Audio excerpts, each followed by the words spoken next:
नमस्कार, कैसे हैं आप सब लोग। मैं हूं धीरज बिष्ट और आज के वीडियो में हम डिस्कस करेंगे रोटेटर कफ। एक बहुत कॉमन इंजरी जो किसी को भी हो सकती है। ज़रूरी नहीं है कि आप जिम एंथुजियास्ट हैं तो आपको रोटेटर कफ इंजरी सिर्फ जिम जाने की वजह से हुई है।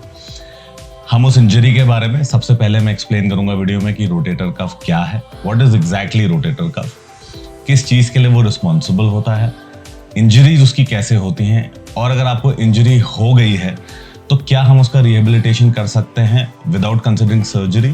और इसी के साथ साथ कुछ एक्सरसाइजेज भी मैं आपको दिखाऊंगा जिसमें हम उसकी स्ट्रेंथनिंग, कैसे रोटेटर कफ को आप स्ट्रेंथन करें, कैसे आप इनकेस अगर आपको इंजरी हो गई है तो कैसे आप उन इंजरीज को रिहेबिलिटेशन धीरे धीरे आप उनका कर सकते हैं। So all this will be covered in today's topic. Keep watching, will be right back.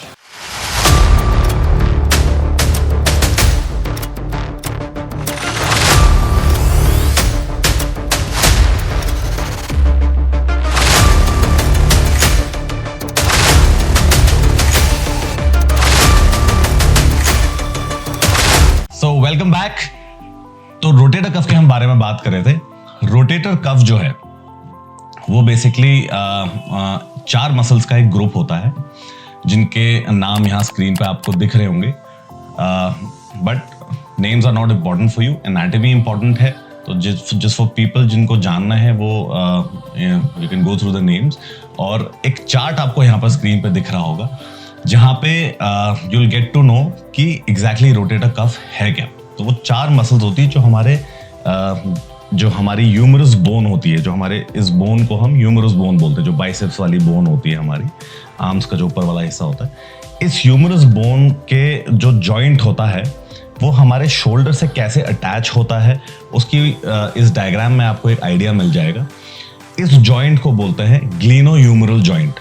ये एक बॉल एंड सॉकेट जॉइंट होता है, और जितने भी बॉल एंड सॉकेट जॉइंट्स होते हैं बॉडी में, एक ये ग्लिनोह्यूमरल जॉइंट हो गया और एक हमारा हिप गर्डल वाला जॉइंट हो गया, ये मल्टी एक्सियल जॉइंट होते हैं। मल्टी एक्सियल जॉइंट का मतलब होता है कि वो जॉइंट जो मल्टीपल एक्सिस में मूव कर सकता है। So it can move this way, it can move this way and it can move in a circular motion also. So ये सारी एक्सिस में मूव करता है ये जॉइंट, इसलिए इसको मल्टी एक्सियल जॉइंट बोलते हैं। बिकॉज इसके मूवमेंट इतने वेरिएशंस भरे होते हैं तो इसके इंजरीज होने के चांसेस बहुत हाई हो जाते हैं। अब अगर हम रोटेटर कफ मसल ग्रुप की बात करें तो एक छोटा सा मॉडल मैंने आपको दिखाने के लिए, हालांकि डायग्राम ऑलरेडी है यहाँ पे, लेकिन फिर भी मैंने एक अपने बेटे की जो बॉलिंग पिन बॉल वाली बॉल है उससे और हमारे एक बॉटल मैंने यूज करी दिखाने के लिए, और इसके ऊपर मैंने काइनेसियोलॉजी टेप लगाया हुआ है। सो इस तरीके से कुछ मसल्स वो रन करती हैं, और आप देख सकते हो कि सिर्फ इस काइनेसियोलॉजी टेप की वजह से, ये स्ट्रेचेबल टेप है which is pretty similar to जैसे हमारी मसल्स होती हैं, थोड़ी स्ट्रेचेबल होती हैं, और ऐसे जैसे मसल यहाँ पर अटैच हुई है जो एंकर पॉइंट्स हैं, ये उन मसल्स के टेंडन्स होते हैं। टेंडन वो टिश्यू होता है जो मसल को बोन से कनेक्ट करता है। It's usually made of collagen, और इसकी रिहेबिलिटेशन में भी हम कोलेजन इंड्यूस करते हैं, इसीलिए कोलेजन काम आता है। तो ये ऐसे अगर आप इस जॉइंट को देखें तो ये 4 मसल्स आगे से, पीछे से और मोस्टली ऊपर से आपके ऐसे रन करती हैं। तो ये जो हल्का सा सॉकेट है, बहुत शैलो सा एक कॉनकेव सा सॉकेट होता है जहां पर ये इसका राउंड हेड इस जॉइंट का रेस्ट करता है, अटैच होता है, इसको बोलते हैं ग्लिनोइड कैविटी। अब ये मसल्स का क्या इंपॉर्टेंस अगर आप देखेंगे कि अभी मैं इस ये जो let's say that this is the arm और ये वो हमारा गर्डल का सॉकेट है, अगर इसमें ये मसल्स ना हो तो हमारे हाथ का क्या हाल होगा आप देख सकते हैं। अब मैं ये टेप निकालूंगा हल्के हल्के, तो देखा आपने, this is what happens if you don't pay attention to the strengthening of these muscles. तो रोटेटर कफ इंजरी क्या होती है, तो या तो इनमें कोई माइक्रो टेयर हो जाता है या बहुत पार्शियल टेयर हो जाता है, तो विच is pretty much capable of healing only through rehabilitation. लेकिन कभी कभार ऐसा होता है कि ये इंजरी, इसको कंप्लीट टेयर बोलते हैं, जहां पर आपका टेंडन जो होता है वो कंप्लीटली टेयर हो जाता है। डायग्नोज करने के तरीके जो होते हैं वो एमआरआई या अल्ट्रासाउंड यूजुअली आप करवा सकते हैं, अगर आपको डायग्नोज करवाना, you want to be assured कि आपको इंजरी हुई है, किस लेवल की हुई है। लेकिन अगर डायग्नोज होने के बाद आपको ये पता चलता है कि इंजरी कंप्लीट टेयर नहीं है और पार्शियल टेयर है, तो ये अच्छे एक अच्छे एक्सरसाइज और रिहेबिलिटेशन प्रोटोकॉल से आप इस इंजरी को हील कर सकते हैं। तो अब इसका रिहेबिलिटेशन कैसे होता है? एक अच्छा खासा एक्सरसाइज प्रोटोकॉल है जिसको आपको एक प्रॉपर वे में कंडक्ट करना होता है और इंटेंसिटी धीरे धीरे धीरे बढ़ानी होती है। तो आई थिंक इट्स बेटर कि अब हम जिम की तरफ चलते हैं। So let's go to the gym. पहली रोटेटर कफ स्ट्रेंथनिंग के लिए या रोटेटर कफ रिहेबिलिटेशन के लिए जो पहली एक्सरसाइज मैं आपको रेकमेंड करूँगा उसको बोलेंगे हम, उसको यूजुअली बोलते हैं पेंडुलम, वेटेड पेंडुलम। तो पेंडुलम की तरह आपको अपना हाथ को रोटेट करना है और उसको रोटेट करने के लिए पहले आप कोई भी सरफेस, जैसे ये है, you can go it on a table top या फिर किसी भी जगह पे जहाँ पर एक सपोर्ट मिल सके, विद अ स्ट्रेट बैक आप ऐसे बेंड करके इसमें लीन ओवर करके सपोर्ट लेंगे और अपना हाथ आपने हाथ नहीं घुमाना है, हाथ को आपने पेंडुलम की तरह स्विंग करवाना है। तो उसके लिए आप अपनी बॉडी को हल्का सा अगर आगे, जैसे मैं बॉडी घुमा रहा हूँ, तो आप ऐसे घुमाएंगे और पहले आप इसको एंटी क्लॉकवाइज या क्लॉकवाइज घुमाएंगे और फिर उल्टे डायरेक्शन में। सो ये आपने बिल्कुल अपने शोल्डर जॉइंट को बिल्कुल लूज कर देना है। और इसी में एक दूसरा मूव है वेटेड, जिसमें आप वेटेड पेंडुलम की तरह हाथ को राइट और लेफ्ट स्विंग करेंगे।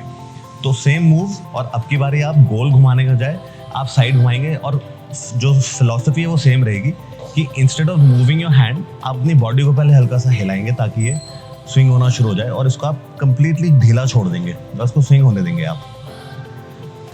आपने देखा कि मैं बहुत लाइट वेट यूज़ कर रहा हूँ। सो लाइट से ही आप स्टार्ट करेंगे। और ये वेट स्पेसिफिकली यूज़ करने का रीज़न ये है कि बहुत हैवी वेट अगर आप ना यूज़ करें तो धीरे धीरे इंटेंसिटी बिल्डअप करें, चाहे वो पेंडुलम भी आप करें। और मैंने स्पेसिफिकली बोला कि पहले आप इस एक्सरसाइज को करें, क्योंकि जैसे हम एक्सरसाइज करते हैं वार्म अप करते हैं, तो अगर आप रोटेटर का स्ट्रेंथनिंग कर रहे हैं तो ये बहुत अच्छा वार्म अप है उसके लिए। जैसे मैंने ट्यूब को कहीं पर भी मैंने ऐसे सस्पेंड कर दिया, आप भी इसको रेलिंग में या किसी डोर हैंडल में या डोर किसी भी चीज़ में आपको एक ऐसे उसको सस्पेंड कर देना। और आपका हाथ आर्म एंगल जो रहेगा ये परफेक्ट बिल्कुल 90 डिग्रीज का रहेगा। और आपने कोशिश करनी है कि आप इस जॉइंट को, जो हम बता रहे थे, उस जॉइंट को आपने रोटेट करना है। तो उसको रोटेट करने के लिए इसको हम एक्सटर्नल रोटेशन बोलते हैं। तो आप यहाँ से इसको स्टार्ट करेंगे और टेक इट आउटवर्ड्स। कुछ लोगों की रेंज ऑफ मोशन रिस्ट्रिक्टेड है, जिनको शायद ऑलरेडी एग्जिस्टिंग इंजरी है, उन लोगों के लिए मूव करना, पूरा बाहर तक आना थोड़ा सा शायद मुश्किल होगा। तो उनको मैं भी इसका आइसोमेट्रिक मूव भी दिखाऊंगा। साइड से अगर आप इसको देखना चाहते हैं तो साइड से ये it should look something like this. Take it very slow और इस एंगल को आप चेंज नहीं करेंगे।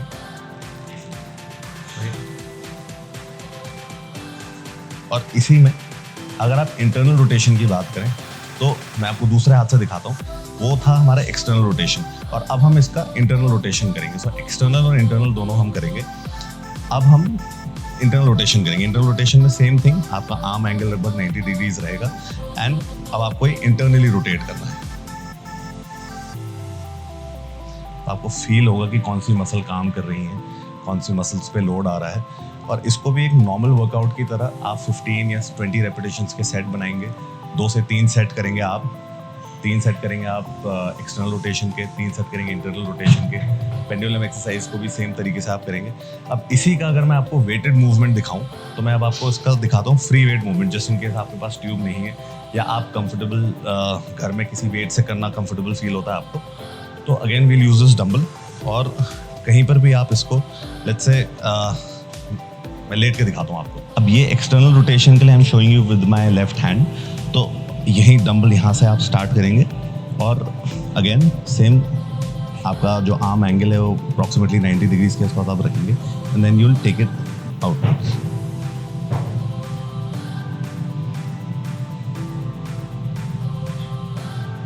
ऐसे। और अगर आपको यही चीज़ इंटरनल रोटेशन करना है, सो मैं आपको राइट हैंड से दिखाता हूँ। अब इंटरनल रोटेशन इसका होगा, तो ये आपका इंटरनल रोटेशन होगा। But still I would recommend, अगर आपके पास बैंड या रेजिस्टेंस ट्यूब है जैसे मैं अभी कर रहा था, that is a much better way of giving a very good workout to your shoulders, ये रोटेटर कफ के लिए। और सेम विद आइसोमेट्रिक। अगर हम रोटेटर कफ आइसोमेट्रिक की बात करें तो अगर आपका रेंज ऑफ मोशन रिस्ट्रिक्टेड है, आपको ऑलरेडी इंजरी है, तो आप सेम चीज़ को रोटेशन को आइसोमेट्रिक भी कर सकते हैं। तो अगर आपने बाहर को रोटेट करना है तो आप अपने एक हाथ से इसको होल्ड करेंगे and you will try and take your hand outwards, और इस हाथ से आप उसे रोकने की कोशिश करेंगे। फोर्स आप अकॉर्डिंगली लगाएंगे कि आप कितना आपको पेन हो रहा है। और अंदर को भी आप जब इंटरनल रोटेशन करेंगे तो this time you will stop it with one of your hand and you will try to push it inside. तो इनवर्ड रोटेशन आप ऐसे करेंगे। सेम विद अगर आपने इस हाथ से करना है तो आप इसको रोकेंगे, बाहर को इसको ले जाएंगे, और अगर आपने इंटरनल रोटेशन करना है तो आप इसको रोकेंगे और इसको अंदर की तरफ लाएंगे। बट स्टिल ट्राई कि अगर आपके पास रेजिस्टेंस बैंड हो और उससे थोड़ा बहुत अगर आप पेन टॉलरेट करके बहुत कंट्रोल मूवमेंट कर सकते हैं so that is any day better, because उससे आपकी रेंज ऑफ मोशन भी समय के साथ बढ़ेगी। स्ट्रेंथनिंग के लिए you can choose a heavier resistance band अगर आप चाहें, and you can also do these exercises.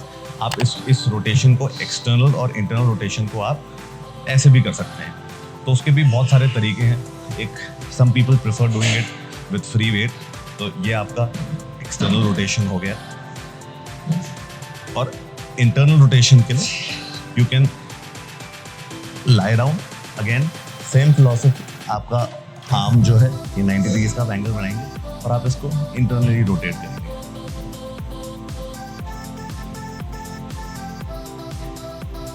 सो ये सारे वेरिएशंस हैं, ज़रूरी नहीं है कि आप सारे करें। अगर आप सीधे खड़े होके भी ट्यूब से या वेट से इसको अच्छे से कर लेते हैं सो आपका पर्पस सॉल्व हो जाता है। इंटेंसिटी को अपने हिसाब से सेट करिएगा, वॉल्यूम को अपने हिसाब से सेट करिएगा, और जितनी स्ट्रेंथ आपको बिल्डअप करनी है उस हिसाब से आप रेजिस्टेंस बैंड की इंटेंसिटी को भी चूज करिएगा। सो नेक्स्ट एक्सरसाइज जो है वो है रोज। रोइंग से भी बहुत अच्छा वर्कआउट मिलता है, बिकॉज आप अपने शोल्डर स्कैपुला को बहुत रिट्रैक्ट करते हैं वाइल रोइंग, तो उससे भी आपके जो रोटेटर कफ मसल्स हैं उनको बहुत अच्छा वर्कआउट मिलता है। तो मेक श्योर कि जब आप रोइंग कर रहे हो टाइट वेट से तो आप अपने स्कैपुला को अच्छे से रिट्रैक्ट करें और बैक को पिंच करें। तो open up your shoulders and then retract them. तो इससे भी आपको शोल्डर में यू विल फील कि आपका शोल्डर भी अच्छा वर्कआउट कर रहा है। It's a very good move for strengthening the rotator cuff, specifically जो पीछे जो टेरेस माइनर जो मसल होती है, जो पीछे की तरफ से आके स्कैपुला के ऊपर से आपकी ह्यूमरस बोन पे अटैच होती है, उसको टेरेस माइनर बोलते हैं। वो that's a very important muscle. Again it's a part of the 4 muscles जो रोटेटर कफ असेंबली का हिस्सा है। सो एक ये हो गई आपकी मसल। सो अगर आप चाहते हैं कि आप बहुत अच्छे शोल्डर्स बनाएं तो सबसे पहले तो आपको अपने शोल्डर्स में रोटेटर कफ को स्ट्रेंथन करना है, और at the same time make sure कि आप अपने बाइसेप्स और अपने ट्राइसेप्स को भी, बिकॉज जो आपकी muscle bicep across the joint run कर रही है उसका शोल्डर के, और जो ट्राइसेप्स रन कर रही है, अगर ये स्ट्रांग होंगी तो भी आपके जो रोटेटर कफ मसल्स होते हैं उनको एक सपोर्ट मिलता है। And all the muscles work in conjunction to give a very good strong mobility and support to the ये जो हमारा जॉइंट होता है, शोल्डर जॉइंट होता है। उम्मीद है एक्सरसाइजेज आपने देखी होंगी, सारी की सारी एक्सरसाइजेज आप दीज आर वेरी इजी, और ऐसा नहीं है कि इसको कोई नहीं कर सकता। फॉर पीपल जिनको इंजरी है उनका रेंज ऑफ मोशन और एक्सरसाइज वॉल्यूम जो है वो उनको अपने हिसाब से धीरे धीरे उसे अडेप्ट करना होगा। बट जिन लोगों को इंजरी नहीं है और जो लोग जनरल स्ट्रेंथनिंग के लिए कर रहे हैं, आई विल स्ट्रांगली रिकमेंड कि आप लोग इन एक्सरसाइजेस को बहुत सीरियसली लें, क्योंकि अगर आपको अच्छे शोल्डर्स चाहिए तो सूनर और later you will have to lift heavy, और आपको एक बहुत इंटेंस वर्कआउट करना पड़ेगा शोल्डर के लिए। और उस इंटेंसिटी पे पहुंचने से पहले आपको डीप स्ट्रेंथ पे बहुत काम करना है। आने वाली जो सीरीज है, जिसमें वर्कआउट सीरीज अभी स्टार्ट होने वाली, जिसमें मैं डिफरेंट बॉडी पार्ट्स के वर्कआउट्स को कवर करूंगा, रेप रेंजेस और कितना वेट उठाना है, क्यों उठाना है, रेप क्यों उठाने हैं, वो हम कवर करेंगे। Please like the video, share the video with your friends. Till then, bye bye.